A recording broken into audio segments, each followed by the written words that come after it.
우리가 살면서 때로는 오해를 받기도 하고 오해를 하기도 합니다.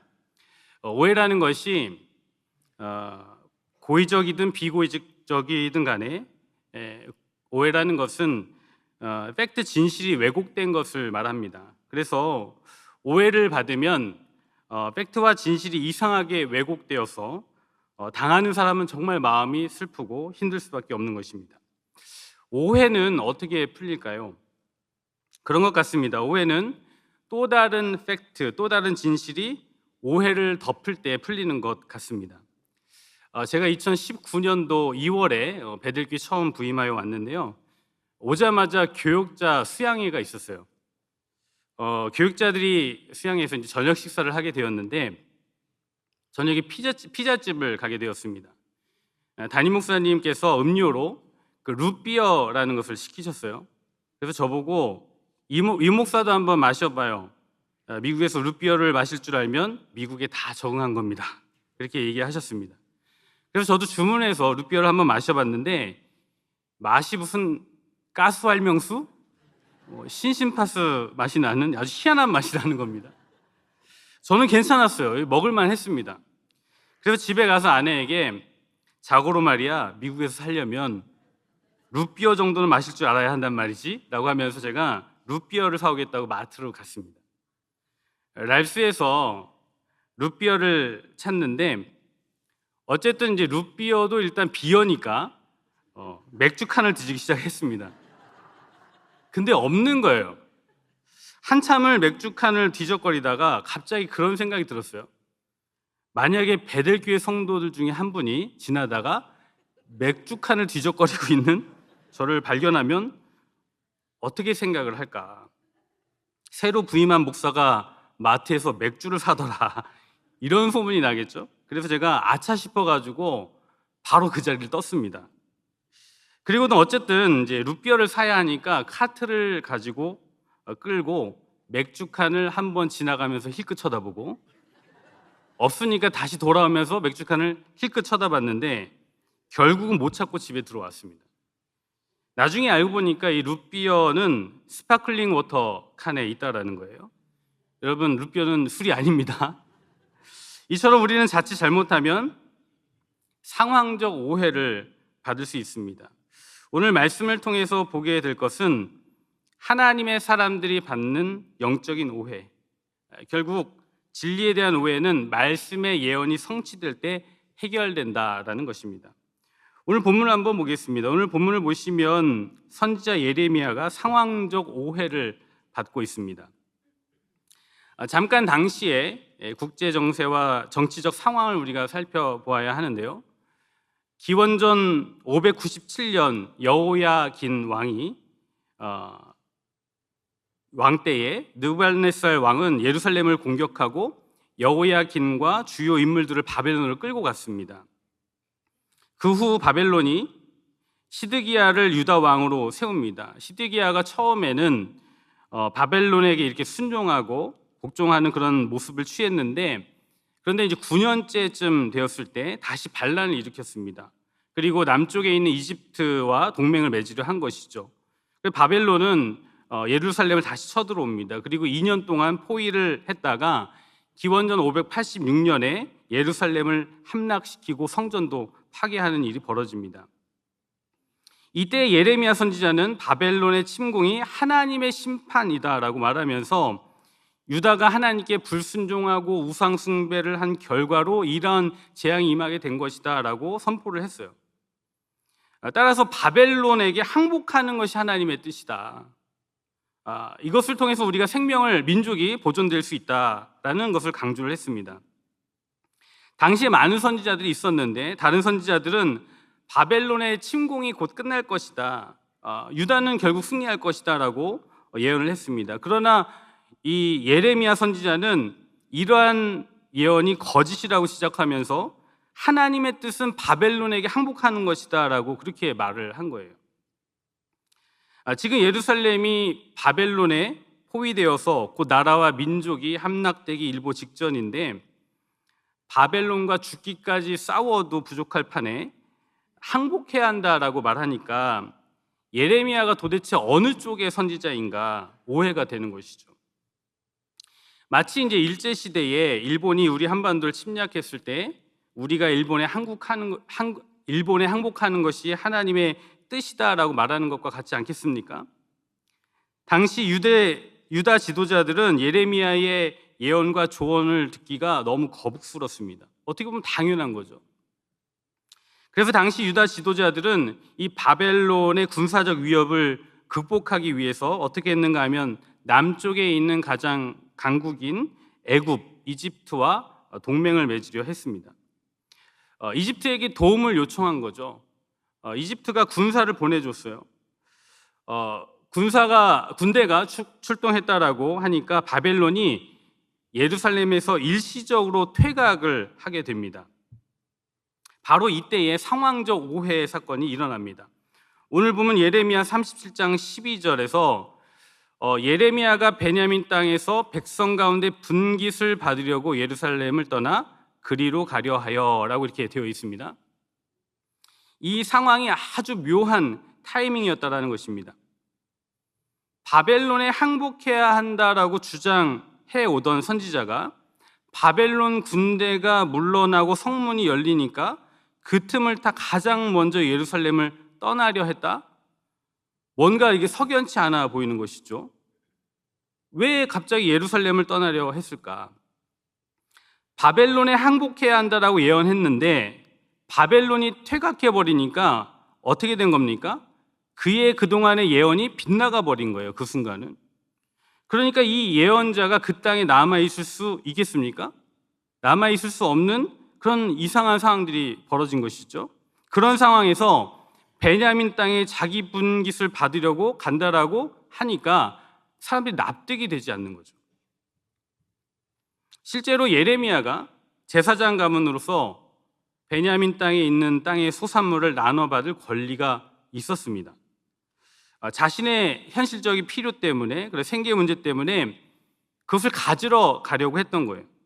포위군이 물러난 틈을 타서 자기 몫을 가지러 가려고 했지만 이게 설명이 되지 않는 거예요. 그러니까 성문지기 이리야는 네가 갈대아 사람에게 항복하려는 도다라고 말하였고, 그리고 바벨론이 퇴각한 이상 네가 그동안 예언했던 것이 거짓이 아니었냐라고 이야기를 할 수 있는 거죠. 이처럼 예레미야는 정당한 이유로 성을 나가려고 했지만 시기적으로, 상황적으로 오해를 불러올 수밖에 없는 그런 상황이 만들어진 것입니다. 한 번은 저희 가정이 전에 이제 사역했던 김형균 목사, 여러분 아시죠? 김형균 목사라고 계셨었는데 김형균 목사 가정과 이제 여행을 간 적이 있습니다. 그 집 사모님이 그 의상 쪽을 전공하셨어요. 그래서 여행을 가면서 티셔츠를 만들어줘서 모든 사람이 같은 티셔츠를 입고 가게 되었습니다. 그 여행을 가서 점심을 먹어야 하는데 식당 줄이 길었습니다. 그래서 김영균 목사가 들어가서 줄을 서고 저희는 밖에서 기다리고 있었습니다. 김영균 목사가 식당 안에 줄을 서서 기다리는 동안에 백인 노부부와 이렇게 스몰 토크가 이루어지게 됐습니다. 어디서 왔니? 저희 캘리포니아에서 왔어요. 그래? 혼자 온 거야? 아니요, 우리 가족들하고 왔어요. 아, 그렇구나. 그러면 네 아이들하고 와이프는 어디 있어? 라고 이렇게 물었는데 김영균 목사가 그 순간에 She is coming 이렇게 얘기했습니다. She is coming. She is coming 이라고 말하는 그 타임에 제가 식당 안으로 들어간 거죠. 똑같은 티셔츠를 입고 그 집 막내 아들을 유모차에 태워서 식당에 웃으면서 들어간 거예요. 이 백인 노부부가 아시안 남자가 옆에 있는 애와 똑같은 옷을 입고 티셔츠를 입고 애를 유모차에 태워서 활짝 웃으면서 들어오니까 눈이 휘둥그레지고 막 동공이 막 지진이 일어나면서 막 이러면서 막 어쩔 줄 몰라 하는 겁니다. 아주 이상한 상황이 벌어진 것이죠. 그래서 저희가 깔깔대고 웃으면서 오해하지 말라라고 해명을 했습니다. 그 타임에 나머지 가족들이 식당에 들어와서 오해가 풀렸습니다. 상황적 오해인 것이죠. 여러분, 오해는 또 다른 팩트, 또 다른 진실이 오해를 덮을 때 풀리게 됩니다. 중요한 것은 왜 예레미야가 베냐민 땅에서 분깃을 받기 위해 나가려 했느냐라는 것입니다. 신명기 18장 22절에 이런 말씀이 있어요. 만일 선지자가 있어 여호와의 이름으로 말한 일에 증험도 없고 성취함도 없으면 이는 여호와께서 말씀하신 것이 아니요 그 선지자가 제 마음대로 한 말이니 너는 그를 두려워하지 말지니라. 이 말씀에 의하면 선지자는 예언의 성취를 통해서 참 선지자임이 밝혀진다는 것이죠. 그러므로 예레미야가 참 선지자요 그의 예언이 참 예언이 되려면 예언이 성취되어야 한다는 것입니다. 우리가 좀 살펴보기 원하는데 이전의 내용인 예레미야 32장 6절에서 9절에 보면 그런 사건이 나와요. 예레미야가 옥중에 갇혀 있을 때에 친척 하나멜의 땅을 사는 장면이 나옵니다. 예루살렘이 바벨론 군대에게 포위당해 위기에 처해 있을 때에 하나님께서 옥에 갇혀 있는 예레미야에게 말씀하십니다. 사촌 하나멜이 찾아와서 아나돗에 있는 자기 땅을 자기 밭을 사달라고 부탁할 것인데 그것을 사라라고 하나님이 말씀하십니다. 그대로 이루어졌죠. 예레미야는 하나님의 말씀대로 하나멜의 밭을 은 70세겔을 주고 17세겔을 주고 삽니다. 그리고 지금으로 말하면 에스크로까지 다 끝내버립니다. 여러분, 전쟁 중에 땅을 산다는 것 되게 이상한 일이죠. 감옥에서 땅을 산다는 건 되게 이상한 일 아니겠습니까? 왜 그런 일이 벌어졌을까? 그런데 15절에 보면 그렇게 말씀을 합니다. 사람이 이 땅에서 집과 밭과 포도원을 다시 사게 되리라. 즉 이 땅을 사는 행위는 하나님이 유다를 다시 회복시키시겠다라는 그 약속과 관련되어 있는 것입니다. 어떤 면에서 예레미야가 바벨론이 잠시 퇴각한 틈을 타서 예루살렘 성 밖으로 나가려 한 것은 그 샀던 밭을 직접 보기 위함이었고 하나님의 약속이 이루어지고 있는가를 보려고 했던 것입니다. 결과적으로 예레미야가 옥에서 매입한 하나멜의 밭 사건과 그리고 바벨론이 퇴각한 틈을 타서 성 밖으로 나가려 한 것은 이스라엘 회복의 약속이라는 예언의 성취와 관련되어 있는 것입니다. 곧 예레미야가 매국노이고 거짓 선지자일 것이라는 오해, 그리고 그 예언도 거짓일 것이라는 그 오해를 예언 성취를 통해서 완전히 덮어버린 것이죠. 우리는 예레미야 선지자가 겪는 여러 상황적 오해 속에서 예언의 성취로 오해가 덮여지는 것을 보면서 하나님의 아들이신 예수 그리스도께서 자신에 대하여 예언한 것이 온전히 성취되므로 세상의 모든 불신, 오해를 덮어버리는 것을 발견하게 됩니다. 여러분, 우리 예수님은 하나님의 아들로 이 세상에 오셨지만 수많은 오해를 받으셨습니다. 우리 주님은 근본 하나님의 본체이시지만 하늘로부터 산떡이 되어 이 땅 가운데 오셨습니다. 요한복음 6장 41절 42절에서 내가 하늘에서 내려온 떡이다 라고 하셨을 때에 사람들이 이는 요셉의 아들 예수가 아니냐, 그 부모를 우리가 아는데 지금 어찌하여 하늘에서 내려왔다라고 하느냐라고 하면서 예수 그리스도께서 하늘로부터 오셨음을 부정했죠. 여러분, 우리 주님은 사탄 마귀의 권세를 멸하시는 능력의 주이십니다. 그 사탄 마귀를 멸하시는 능력이 주로 이 땅 가운데 오셨는데, 그리고 모든 악한 귀신을 쫓아내시고 약한 것들을 고치셨죠. 마태복음 12장 22절에서 24절을 보시면 귀신 들고 눈 멀고 말 못하는 사람들을 예수님이 고쳐주셨을 때에 바리새인들은 이 능력이 하나님의 권세로부터 나온 것이 아니라 바알세불의 힘을 입어 행하는 것이다 라고 오해했습니다. 우리 주님은 삼위일체 하나님으로 이 땅 가운데 오셨죠. 그래서 요한복음 10장에 보면 나와 아버지는 하나니라 라고 말씀하셨는데, 유대인들은 자칭 하나님이라고 한다, 신성모독이다 라고 하면서 돌로 치려고 했습니다. 마태복음 16장 21절 보시면 예수님께서 이렇게 말씀하셨죠. 예수 그리스도께서 자기가 예루살렘에 올라가 장로들과 대제사장들과 서기관들에게 많은 고난을 받고 죽임을 당하고 제3일에 살아나야 할 것을 제자들에게 비로소 나타내시니, 그러니까 예수님께서 예언을 하셨습니다. 본인이 예루살렘에 올라가 장로들과 대제사장들과 서기관들에게 많은 고난을 받고 십자가의 죽임을 받고 3일 만에 부활할 것을 말씀하셨는데, 그 예언이 성취되었습니다. 그 예언이 성취됨으로 말미암아 세상의 모든 불신과 오해를 십자가의 성취로 단번에 덮어버리셨다는 것이죠. 그러므로 예레미야의 예언이 땅의 매입으로 증명이 되었다면, 예수님의 예언은 십자가의 죽음과 부활로 완전히 증명됨으로 말미암아 세상의 모든 불신과 오해가 십자가의 예언으로 완전히 덮여진 것이죠. 그러므로 예수 그리스도의 십자가의 죽음이 모든 예언의 성취이며, 이 예언의 성취가 모든 영적인 불신과 오해를 덮은 줄 믿습니다. 우리가 그것을 붙들고 나아가는 것이죠. 오해는 또 다른 팩트와 진실로 덮여집니다. 예레미야의 예언이 땅의 매입으로 증명되었다면, 예수님의 예언은 십자가의 죽음과 부활로 완전히 증명되었습니다. 여러분, 우리의 삶의 상황 가운데서도 예언의 말씀이 성취되는 것이 매우 중요합니다. 우리가 매일의 큐티를 하고 성경 공부 또 셀 나눔을 하는 것도 중요하지만, 마치 선지자가 예언의 성취로 참 선지자임이 증명되듯이 우리 그리스도인들은 삶 속에서 하나님의 말씀의 성취로 참 그리스도인임을 증명하게 되는 거예요.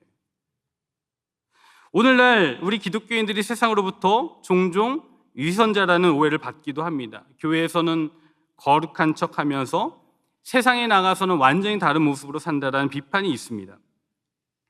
이러한 오해를 어떻게 극복할 수 있을까요? 우리 그리스도인들이 삶의 자리에서 말씀의 예언이 성취되는 증거가 없으면 마치 거짓 선지자들과 같이 거짓 그리스도인이 되어버린다는 것입니다. 그래서 예수님은 마태복음 7장 16절 18절에서 이렇게 말씀하셨어요. 그들의 열매로 그들을 알지니. 이와 같이 좋은 나무마다 아름다운 열매를 맺고 못된 나무가 나쁜 열매를 맺나니. 이렇게 말씀하셨습니다. 여러분, 우리가 하나님 앞에 무엇으로 평가를 받을까요? 열매로 평가를 받는다는 것입니다. 말씀의 예언이 성취되는 그 열매로, 즉 예언의 말씀으로 얻어지는 그 결과로 그 열매를 평가받는다라고 말씀하는 거예요. 그런데 우리 그리스도인들이 때로는 이 열매 부분에 있어서 매우 관대할 때가 있습니다. 우리 모두가 죄인인데, 본래 땅이 안 좋은 것인데 안 되는 것이 당연하다며 이미 패배를 선언할 때가 있습니다. 그러나 우리는 흔들리지 않는 굳건한 믿음을 가져야만 합니다. 말씀의 예언이 우리의 삶에 그대로 이루어지고 성취된다라는 믿음을 가져야 하는 줄 믿습니다. 그 믿음을 가지고 살아야 하는 것이죠. 제가 지난주에 그 동남아 쪽에 단기 선교를 다녀왔어요. 거기에서 만난 현지 목사님의 그 목회가 제게는 참 인상이 깊었습니다. 현지 대학가에 있는 어떤 교회에 주일 예배에 참석을 했습니다. 주일 예배를 거의 2시간 드리더라고요. 2시간. 아마 저희 같으면 너무 예배가 길다고 다 도망가지 않았을까 싶은데요. 예배가 정말 뜨거웠어요. 2시간 동안. 그 예배를 참석하면서 어떤 부분에 있어서 놀라웠는가 하면, 목사님이 오늘 우리 교회에 처음 나오신 분 있으면 앞으로 나오십시오 라고 하니까 쭈뼛쭈뼛 2명이 손을 들고 이렇게 예배당 앞으로 나왔어요. 그리고 앞으로 나오라고 하고는 회중들 앞에서 예배 중에 그 자리에서 복음 제시를 하는 거예요. 복음을 처음부터 끝까지 차근차근 설명을 하면서 주 예수를 믿고 받아들이셔야 한다고, 그것이 살 길이다라고 권면하면서 그 자리에서, 예배 중에 그 자리에서 결심 기도를 시키는 거예요. 그러니까 모든 성도들 앞에서 복음 제시를 하고 결심 기도까지 시키는 겁니다. 이게 너무나 인상이 깊었고요. 또 하나는 예배 중에 한 주에 있었던 감사의 제목을 간증하는 것입니다. 현지 청년들이 주섬주섬 나와서 자유롭게 감사의 제목을 성도들 앞에서 하나하나 나누는 거예요. 그러니까 한 2시간이 걸리는 거죠. 저는 이 예배를 드리면서 마음에 참 감동이 있었습니다. 그들의 열매로 그들을 알지, 그들의 예언 성취로 그들을 알지. 여러분, 우리는 거짓 그리스도인들입니까? 아니면 예언의 말씀이 성취되는 진정한 그리스도인들입니까? 여러분, 예레미야의 그 예언이 땅의 매입으로 성취되었듯이, 그리고 예수님의 십자가와 부활로 모든 예언이 성취되었듯이 예언의 말씀이 우리 삶에서 이루어지고 성취될 때에 우리는 주를 따르는 참된 그리스도인이 되는 줄 믿습니다. 말씀의 예언이 온전히 우리 삶에 이루어지도록 고대하며 기도하며 그 말씀대로 살기 위해서 몸부림치며 살아가는 저와 여러분들이 되기를 간절히 소망합니다. 말씀의 예언이 성취되는 삶을 사는 우리 모두가 되어서 하나님 앞에 영광 올려드리는 우리 베델교회가 되기를 주님의 이름으로 축복합니다.